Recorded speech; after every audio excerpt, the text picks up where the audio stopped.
غیر مطبوعہ مضامین کے انتخاب کی سیریز کے سلسلے میں جناب شعیب غفار صاحب کا مضمون جس کا عنوان ہے چاند بھائی۔ شعیب غفار صاحب نے یہ مضمون ہمارے چینل اردو چینل 808 کی فرمائش پر قمر جمیل صاحب کے دوست کی حیثیت سے ذاتی تاثرات پر مشتمل یہ مضمون تحریر کیا ہے۔ اس سے پہلے شعیب غفار صاحب کا ایک مضمون جس کا عنوان بھی چاند بھائی تھا، ڈاکٹر فاطمہ حسن کی فرمائش پر شعیب غفار صاحب نے تحریر کیا تھا۔ یہ مضمون قمر جمیل ایک احساس شخصیت، کچھ باتیں کچھ یادیں کے عنوان سے ڈاکٹر فاطمہ حسن اور عامر بشیر صاحب نے مضامین منتخب کر کے کتابی شکل دی تھی۔ چاند بھائی اس کتابی شکل میں شامل تھا۔ اب یہ مضمون ہماری فرمائش پر جناب شعیب غفار صاحب نے تحریر کیا ہے۔ شعیب غفار صاحب قمر جمیل صاحب کے بچپن کے دوست ہیں اور لندن میں مقیم ہیں۔ ہمارے کہنے پر یہ مضمون تحریر کیا ہے۔ امید ہے کہ یہ مضمون آپ کو پسند آئے گا۔ چاند بھائی، قمر جمیل، تحریر شعیب غفار۔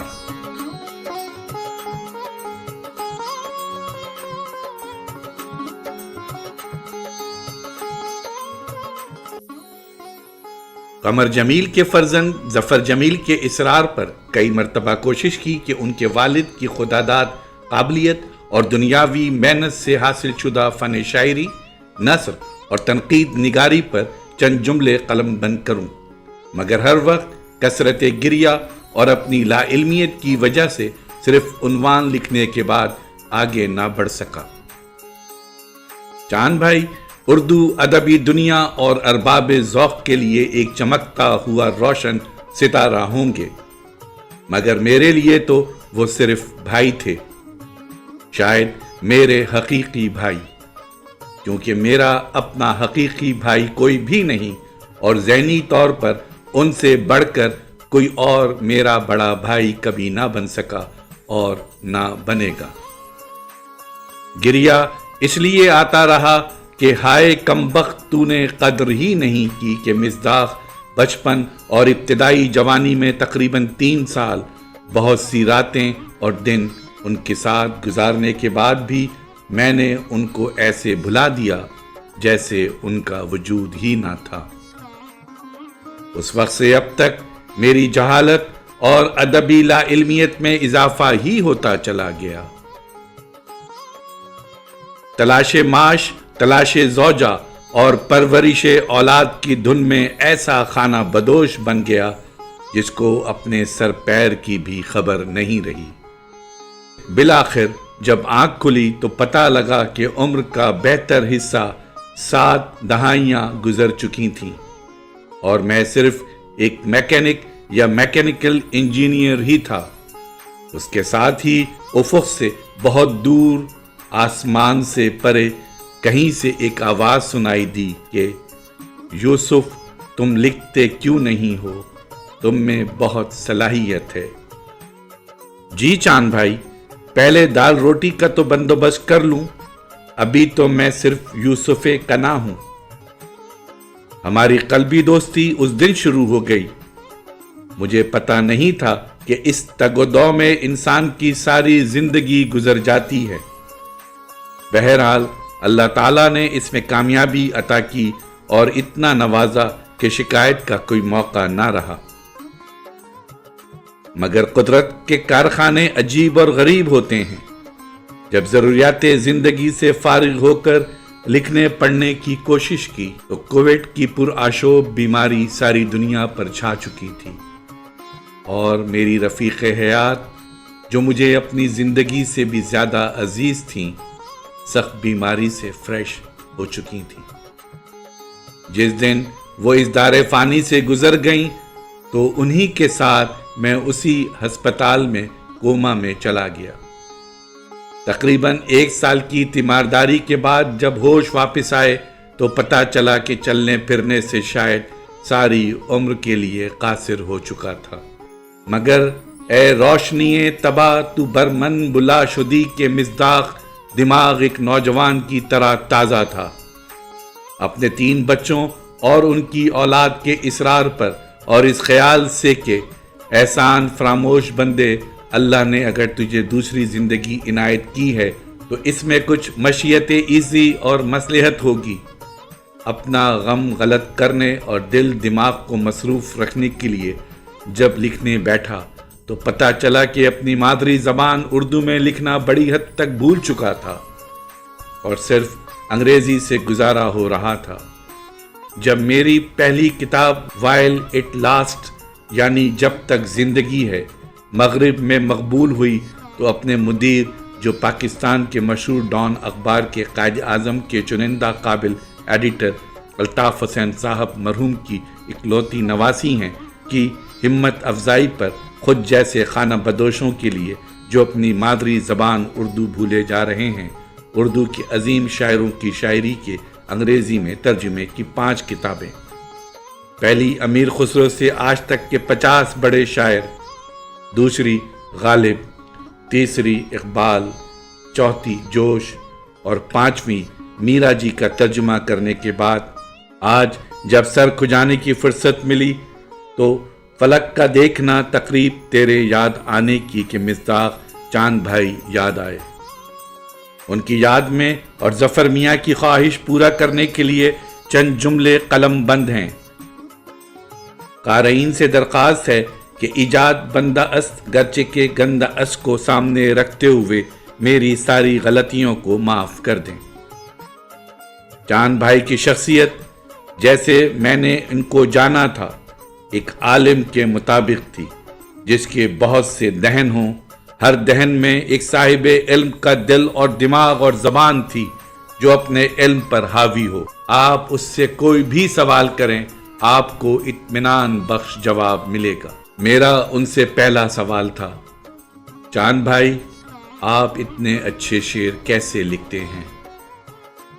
میاں بے وقوفی کی باتیں مت کرو، اچھا برا تو کچھ نہیں، جو کچھ دماغ سے زبان پر آتا ہے لکھ دیتا ہوں۔ میں شاعر ہوں اپنے تخیل کے بل پر، فلک سے کئی میل آگے گیا ہوں۔ ہماری دوستی اس دن سے پختہ ہونے لگی اور میں عقیدت اور محبت کے ساتھ ان کے سامنے زانوئے ادب طے کرنے لگا۔ چاند بھائی ابھی الہ آباد بورڈ کے میٹرک کے امتحان میں تقریباً 40,000 طالب علموں میں سب سے اوپر فرسٹ کلاس میں کامیاب ہو کر حیدرآباد آئے تھے اور عثمانیہ یونیورسٹی میں BA کی ڈگری حاصل کرنے کے لیے داخلہ لیا تھا۔ جوش ملی آبادی کے رسالے آج کل میں ان کے مضامین طبع ہو رہے تھے اور UP کے قوال جھوم جھوم کر ان کی غزل پیے جا رہا ہوں مگر تشنگی ہے کہ بشتی نہیں ایک آگ سی لگی ہے پورے صوبے میں گا رہے تھے۔ میں بیچارہ حیدرآباد بورڈ کے میٹرک کے امتحان کی تیاری کر رہا تھا، وہ اپنے ماموں اکرم بھائی کے مقام میں مقیم تھے جو محکمہ آرائش بلدیہ کے 10 مکانوں جس میں ہندوستان کے ہر کونے سے مسلمان آ کر بس گئے تھے ہمارے مکان کے بالمقابل تھا۔ ویسے تو میں بیشتر راتیں اپنے نانا کے بڑے مکان میں جو وہاں سے بہت قریب تھا گزارتا تھا، مگر چند دن اپنے والد والدہ کے مکان میں بھی گزرتے تھے۔ آتے جاتے شام میں اور جب کبھی موقع ملتا میں چاند بھائی کے ساتھ بیٹھنے لگا۔ ترقی پسند ادب کے بانی کمیونسٹ سجاد ظہیر کے بھائی حسین ظہیر میرے سٹی کالج کے پرنسپل تھے، مجھ پر ان کی خاص نظر تھی۔ حیدرآبادی شاعر مخدوم محی الدین بھی کمیونسٹ تھے۔ میرے سائنسی مضامین سے ان سب کا کوئی تعلق نہیں تھا، مگر مجھے ان باتوں میں فطری دلچسپی ہونے لگی۔ چاند بھائی کی شخصیت مقناطیسی تھی۔ چاند بھائی یہ ترقی پسند ادب کیا چیز ہے، بڑے صبر کے ساتھ انہوں نے مجھے سمجھایا اور منشی پریم چند، منٹو، کرشن چندر، راجندر سنگھ بیدی، جوش، فیض، ساحر لدھیانوی، عصمت چغتائی سے متعارف کیا۔ جب ذکر کارل مارکس تک پہنچا تو بات اس تک نہ رکی، نیٹشے، دانٹے اور دوسرے فلسفی بھی شامل ہو گئے اور قدیم اسلامی فلسفیوں بیرونی اور خلدون سے لے کر غزالی بھی حصہ لینے لگے۔ میں مسحور ہو گیا اور بہت جلد مجھے پتہ چل گیا کہ یہ تو بہرے بے کراں ہے، اس طرح بات نہیں بنے گی اور تم شعیب غفار امتحان میں فیل ہو جاؤ گے۔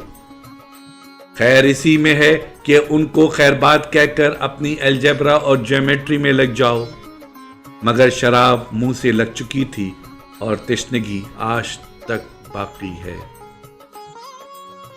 جوانی پھوٹ پھوٹ کر میری اور قمر بھائی دونوں کی زندگیوں میں داخل ہو رہی تھی اور اس سے کوئی بچاؤ نہیں تھا۔ ہمارے محلے میں کچھ حسین لڑکیاں بھی رہتی تھیں۔ سارا فلسفہ چھوڑ کر ہم دونوں کا دل عاشقی میں لگ گیا۔ نارسائی اور چاند بھائی کی روشن طبعی نے لکھا، مچھر نے سنایا قصہ شب، مکھی نے بجائی تالی سی، کل رات عجب کچھ لطف ملا، جب دلہن آئی کالی سی۔ اس کو بیان کرنے کے لیے دوسرا مضمون درکار ہے۔ دل چاہتا تھا اور ہے کہ وہ حسین دن، شامیں اور راتیں کبھی نہیں ختم ہوتی یا پلٹ کر واپس آ جائیں، مگر دنیا کی ہر شے اور ہر وقت فانی ہے اور میرے لیے میں گیا وقت ہوں کہ پھر آ بھی نہ سکوں کہ مصداق یہ سب کچھ گزر گیا اور اپنی جگہ صرف چند آنسو چھوڑ گیا۔ ایک دن چوری چھپے چاند بھائی حیدرآباد سے پاکستان چلے گئے اور میرا عہد طفل بھی ختم ہو گیا۔ تیری محفل بھی گئی، چاہنے والے بھی گئے، اب انہیں ڈھونڈ چراغ رخ زیبا لے کر، کہ مصداق میں ان کو ڈھونڈتا رہا۔